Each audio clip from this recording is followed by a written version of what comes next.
Dante, ano ang paliwanag ng DOJ? Bakit nila nasabi na hindi na kailangan itong temporary protection order sa KOJC? Magandang tanghali, Ella. Sinabi ng Department of Justice na ito ngang hininging proteksyon ng Kingdom of Jesus Christ o KOJC members sa pamamagitan ng writ of amparo sa korte ay para doon sa kanilang buhay o karapatan sa kanilang buhay, karapatan sa ari-arian at kalayaan.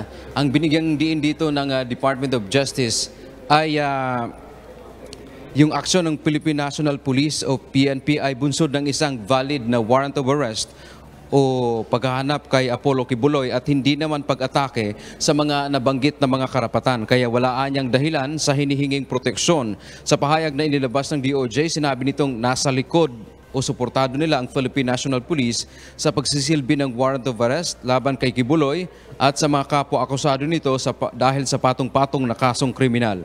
Sinabi ng DOJ na ang inilabas na Temporary Protection Order o TPO ng Korte sa Davao City laban doon sa ginagawa ngang operasyon ng PNP sa KOJC compound ay alinsunod sa batas sa bisa ng kautusan mula rin sa isang co-equal na korte.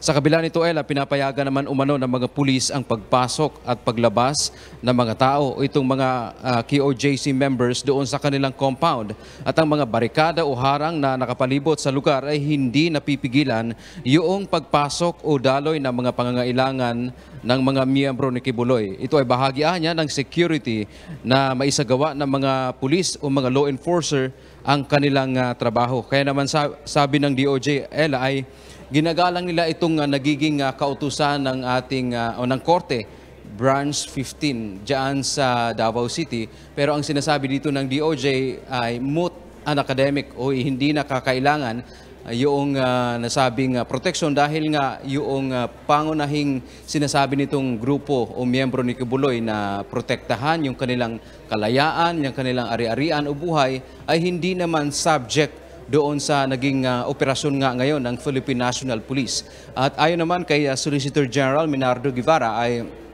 hindi pa nila natanggap yung talagang yung buong kopya ng kautusan ng korte at pag-aaralan pa nila ito. Pero ang tiniyak ng Solicitor General Guevara, hindi pa rito natatapos yung issue na ito at inaasahan na mayroon din silang gagawing aksyong legal sa mga susunod na araw.